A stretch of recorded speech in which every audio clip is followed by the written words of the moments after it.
22 de junho de 2026, MetLife Stadium em Nova Jersey. 82.500 torcedores.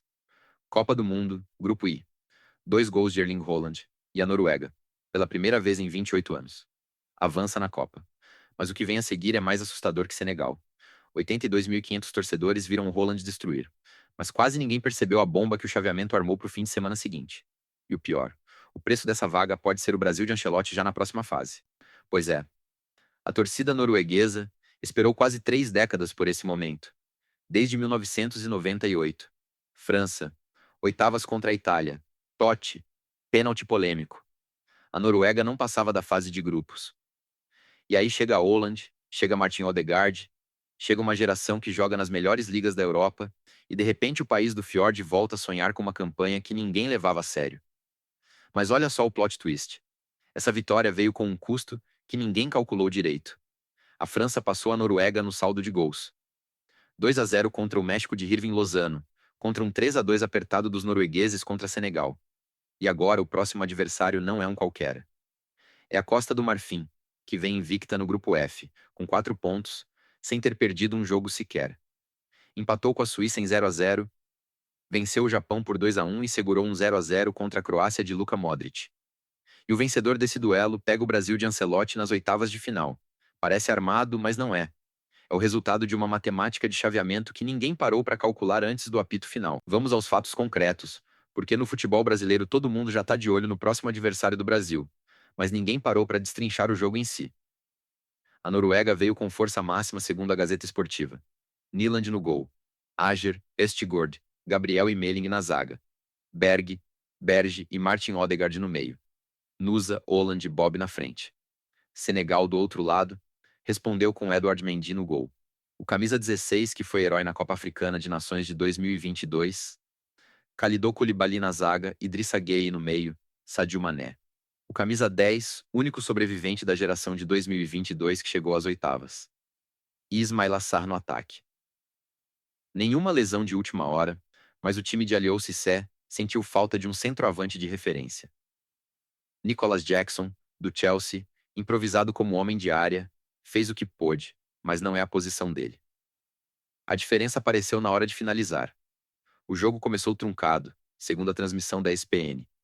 Primeiros 40 minutos, muita marcação no meio, poucas chances claras, noruegueses com mais posse. 58% nos primeiros 30 minutos, mas sem profundidade. Aos 42, porém, a defesa senegalesa cometeu o erro que decidiu o jogo. Koulibaly tentou cortar um cruzamento rasteiro de Odegaard e deixou a sobra limpa na entrada da área. Marcus Pedersen, que tinha entrado no lugar de Nusa por uma lesão muscular no meio do primeiro tempo, segundo o Terra Sports. Invadiu a área e estufou as redes no canto esquerdo, sem chances para Mendy. 1-0 Noruega. O MetLife Stadium explodiu em verde e branco. 8 décadas de espera começando a ser pagas ali. Segundo tempo. 3 minutos. Martin Odegaard recebeu no meio, ergueu a cabeça e enfiou um passe em profundidade milimétrico nas costas da zaga senegalesa. Como quem diz, vou dar a bola pro meu artilheiro, resolve. Haaland dominou, girou e bateu de canhota. Por entre as pernas de Mendy. Golaço. 2-0. Parecia liquidado. Mas Senegal reagiu como time que não quer voltar para casa mais cedo.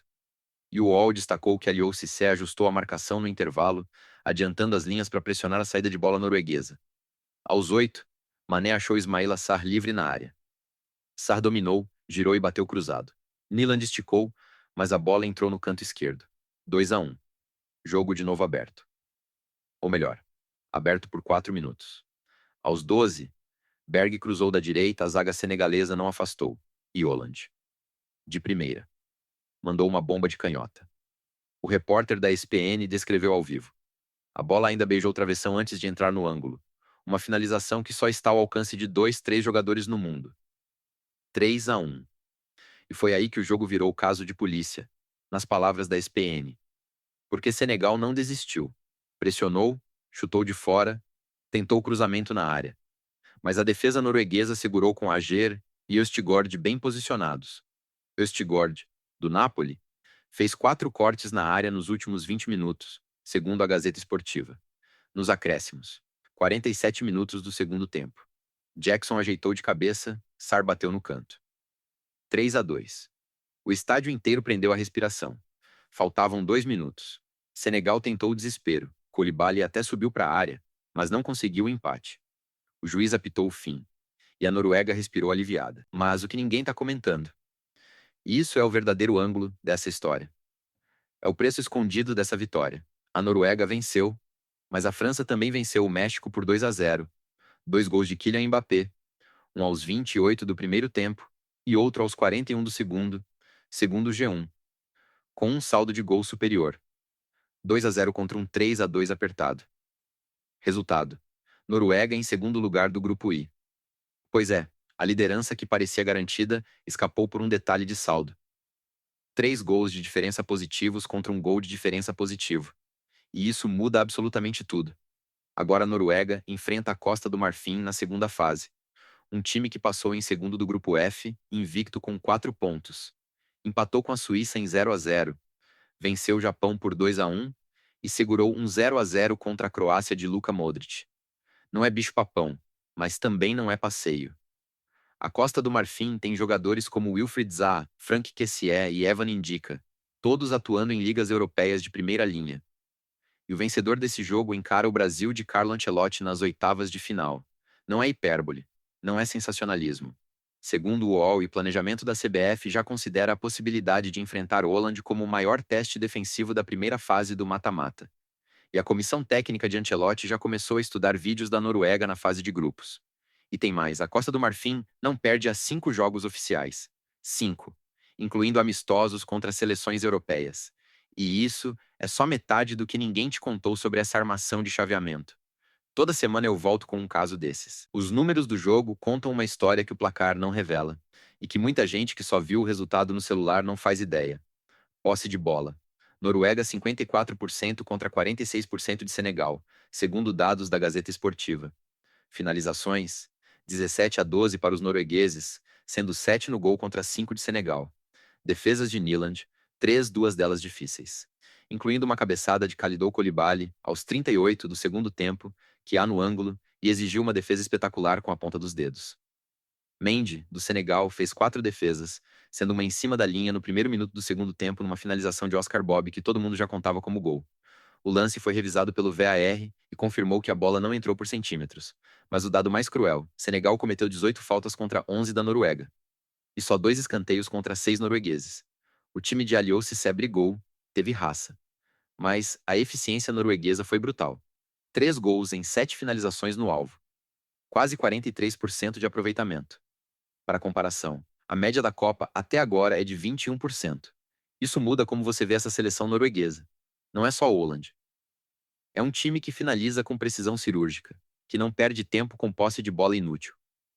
E que, contra o Brasil, que sofreu com contra-ataques nas eliminatórias, vai precisar de cada centésimo de precisão que mostrou contra Senegal. A pergunta que fica é: a defesa brasileira aguenta essa eficiência? Haaland fez 2, Pedersen abriu o placar, Sar até tentou reagir com 2 gols, mas no fim a Noruega avançou depois de 28 anos de espera, com uma eficiência de 43% nas finalizações que assusta qualquer defesa. E agora o próximo capítulo é contra a Costa do Marfim, com o Brasil de Ancelotti espreitando na esquina das oitavas. Manda nos comentários, quem tu acha que leva essa? Noruega passa pela Costa do Marfim. O time africano atropela a festa norueguesa. Ou o Brasil espera tranquilo independente de quem passar. Se gostou desse raio-x tático, clique em inscrever. Toda semana tem um expresso novo de Copa do Mundo aqui no Recorte Esportivo. E o próximo vídeo: como a França roubou a liderança do grupo e sem ninguém perceber. Será que foi mérito do ataque de Mbappé ou sorte no sorteio que deu o México na rodada decisiva?